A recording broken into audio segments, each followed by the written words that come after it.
I'm Dave Adkisson, President and CEO of the Kentucky Chamber of Commerce. We represent the interest of more than 90,000 employers in the state.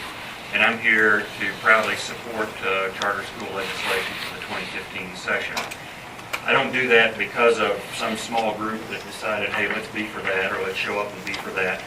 We did that because our membership, to the tune of about 87% of our members now, favor charter schools as a tool by which Kentucky can improve education. Employers need educated workers, and that goes from the big companies like UPS, Toyota, and Lexmark. It goes all the way to the hardware store on Main Street. If you go talk to business people, very quickly the discussion turns to their workforce and the education system. That's why education is the top strategic priority of the Kentucky Chamber of Commerce. It's not a third or fourth or fifth ranked item on our agenda. It's number one and has been for quite a few years. You know, the best argument that I've heard against charter schools is that the research is mixed. We heard a slightly different story today on school choice, but you know, there are those who say, well, the research is mixed as to whether or not charter schools make a difference. If my child or my grandchild were stuck either by a family economic situation or racial situation or whatever in a persistently underperforming school, I would gamble on mixed results every time. I'd say that's probably going to be better than persistently low performing. You know, I know we line up on these issues in Frankfurt sometimes. We're for it, our team's against it, our team's for it, whatever. You know, on this particular issue, you have a lot of the conservative think tanks that are for charter schools. You can predict that pretty easily. But at the same time, you find folks from the urban areas of Louisville lining up in favor of this legislation. You find the Obama administration, specifically Secretary Arne Duncan, lining up for this. Kentucky, by being one of 8 states that does not allow charter schools officially, or in a meaningful way, lost big-time points on the Race to the Top grant, and Tennessee got $400 million, and we didn't get a cent in that first round.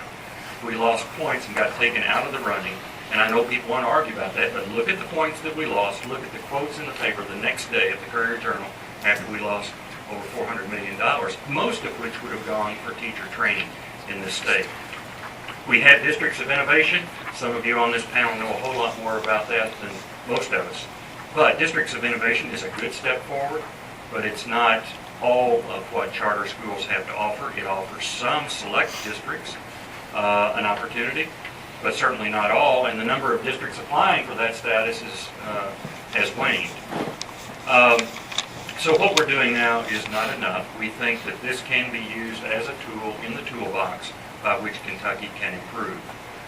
And we're not naysayers that show up and condemn the public schools. Our chamber is proud to say, proud to affirm that this state has made progress in education over the last generation, in part because of what this legislature has done to improve education consistently for the last generation or so. We're proud of that. We stand up with our teachers and work for more progress, and with our administrators. But this is one tool where I think we need to drop our partisan labels and really look hard at how could this work for us.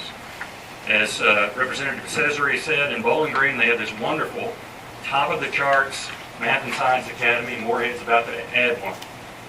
That's great for kids who are gifted and talented. I'm all for that. We're all for that. We all would have to celebrate that. But why shouldn't it be the same and give the same flexibility of choices for a child in a maybe disadvantaged urban area?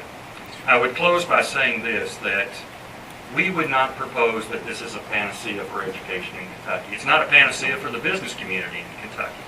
But, again, think about your own family. If your child or your grandchild was stuck in a situation where you couldn't move, because of family situation, economics, whatever, you couldn't move to another district and have that choice, it might be a panacea for that family. So I would offer this to ask for your serious consideration as we move forward and discuss specifics, that this become a possibility in Kentucky. 42 states have figured it out in one way or the other. Why aren't we in that group? Thank you very much.